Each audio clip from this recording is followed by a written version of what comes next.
Hello, my fellow Americans, and the people who brought me to the dance, Delawareans. I see my buddy Senator Tom Carper down there, and I think Senator Coons is there, and I think the governor's around. Is that Ruth Ann?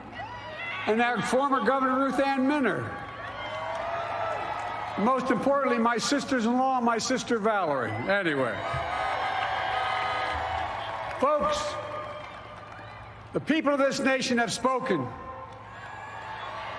They've delivered us a clear victory, a convincing victory, a victory for we the people.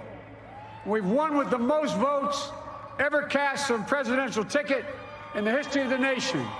74 million.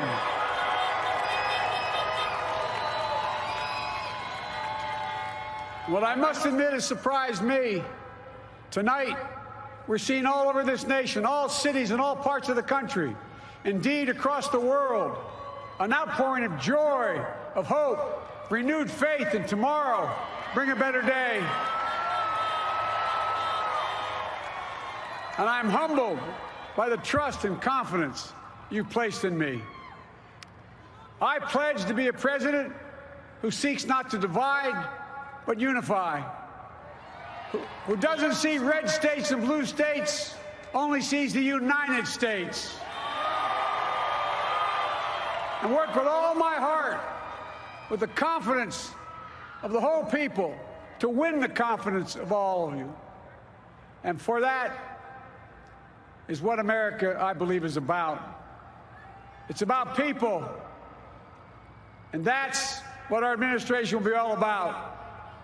I sought this office to restore the soul of America, to rebuild the backbone of this nation, the middle class, and to make America respected around the world again, and to unite us here at home. It's the honor of my lifetime that so many millions of Americans have voted for that vision. And now, the work of making that vision is real. It's a task, the task of our time. Folks, as I said many times before, I'm Jill's husband. And I would not be here without her love and tireless support of Jill, and my son, Hunter, and Ashley, my daughter, and all our grandchildren, and their spouses, and all our family. They're my heart. Jill's a mom, a military mom, an educator, and she has dedicated her life to education. But teaching isn't just what she does, it's who she is. For American educators, this is a great day for y'all. You're going to have one of your own in the White House. And Jill's going to make a great First Lady. I'm so proud of her.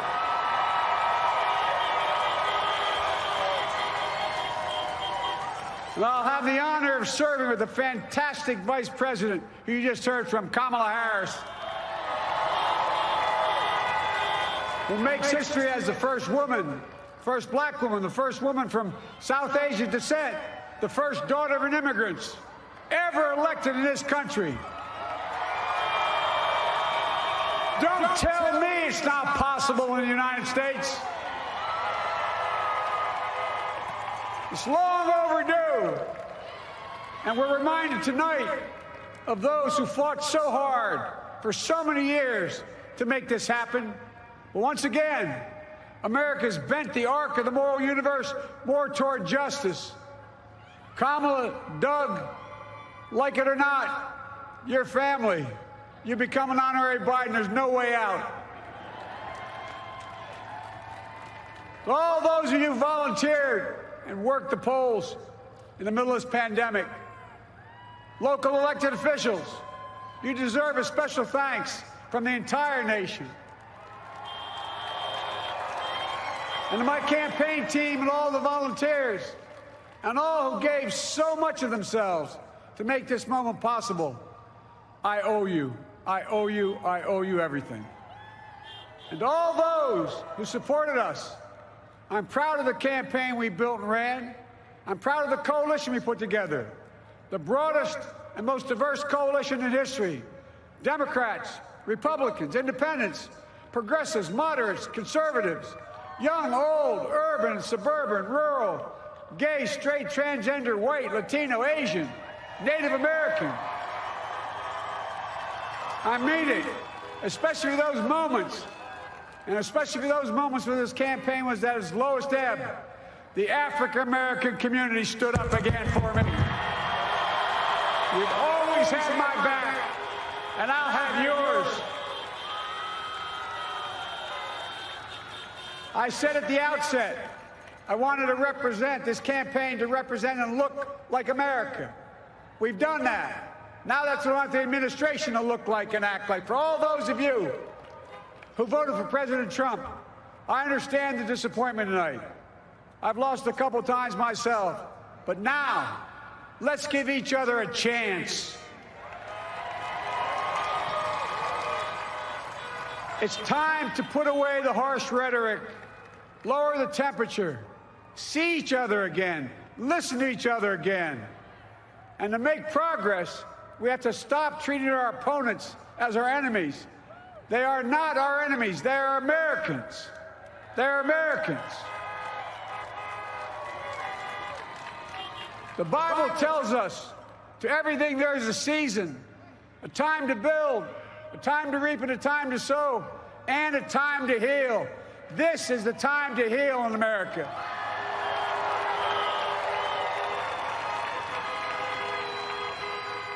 Now this campaign is over. What is the will of the people? What is our mandate? I believe it's this. Americans have called upon us to marshal the forces of decency, the forces of fairness, to marshal the forces of science and the forces of hope in the great battles of our time. The battle to control the virus, the battle to build prosperity, the battle to secure your family's health care, the battle to achieve racial justice and root out systemic racism in this country, and the battle to save our planet by getting climate under control,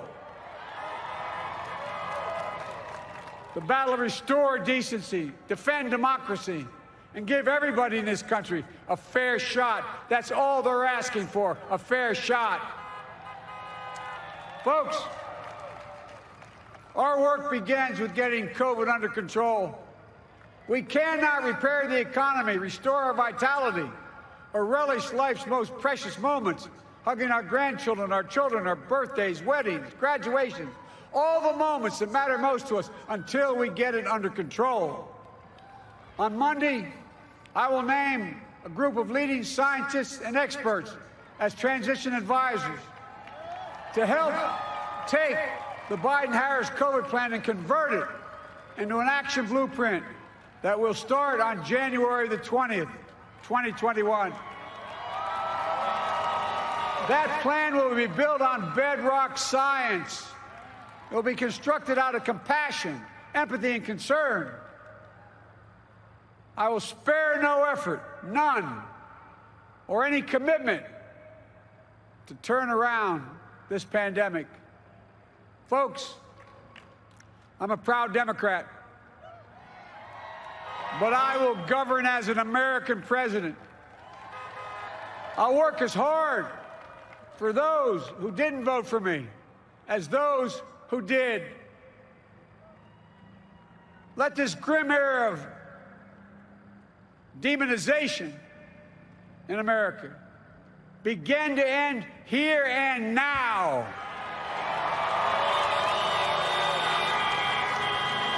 The refusal of Democrats and Republicans to cooperate with one another, it's not some mysterious force beyond our control. It's a decision, a choice we make.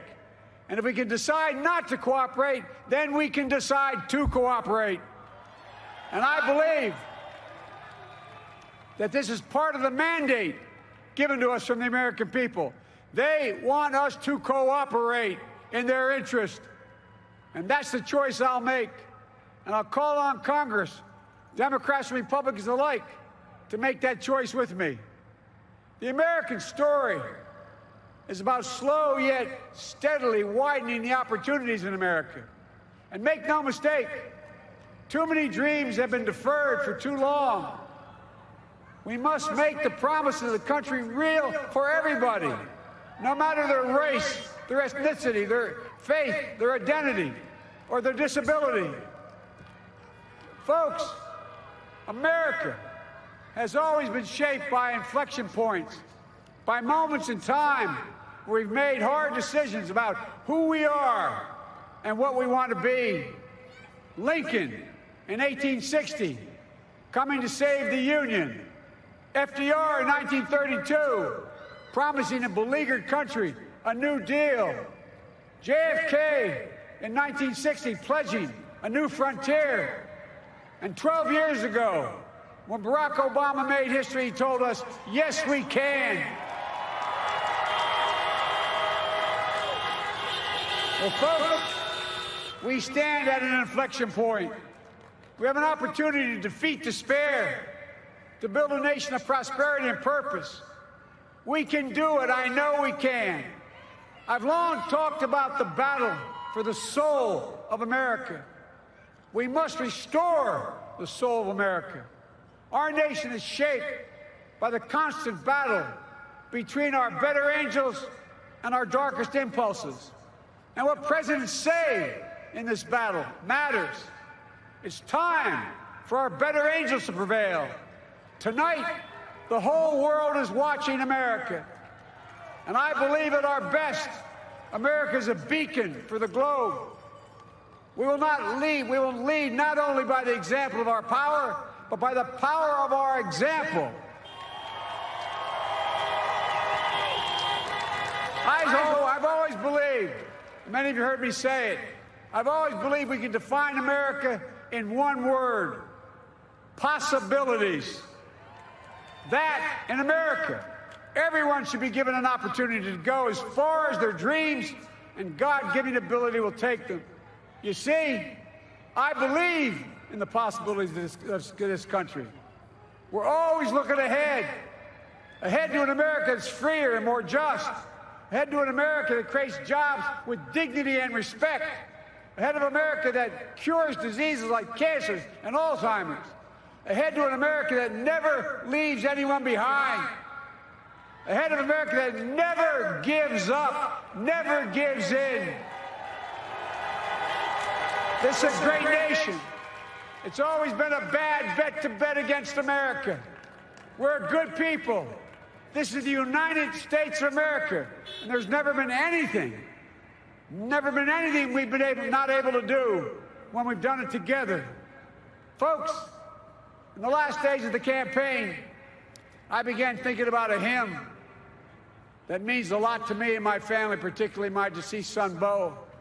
It captures the faith that sustains me and which I believe sustains America. And I hope it can provide some comfort and solace to 230,000 Americans who've lost a loved one to this terrible virus this year. My heart goes out to each and every one of you. Hopefully this hymn gives you solace as well. And it goes like this: and he will raise you up on eagle's wings, bear you on the breath of dawn, and make you to shine like the sun, and hold you in the palm of his hand. And now together, on eagle's wings, we embark on the work that God and history have called upon us to do, with full hearts and steady hands, with faith in America and in each other, with love of country, a thirst for justice. Let us be the nation that we know we can be, a nation united, a nation strengthened, a nation healed. The United States of America, ladies and gentlemen, there's never been anything we've tried we've not been able to do. So remember, as our grandpapa used to say when I walked out of his home when I was a kid up in Scranton, he said, "Joey, keep the faith." And our grandmother, when she was alive, she yelled, "No, Joey, spread it.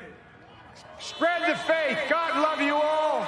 May God bless America, and may God protect our troops." Thank you, thank you, thank you.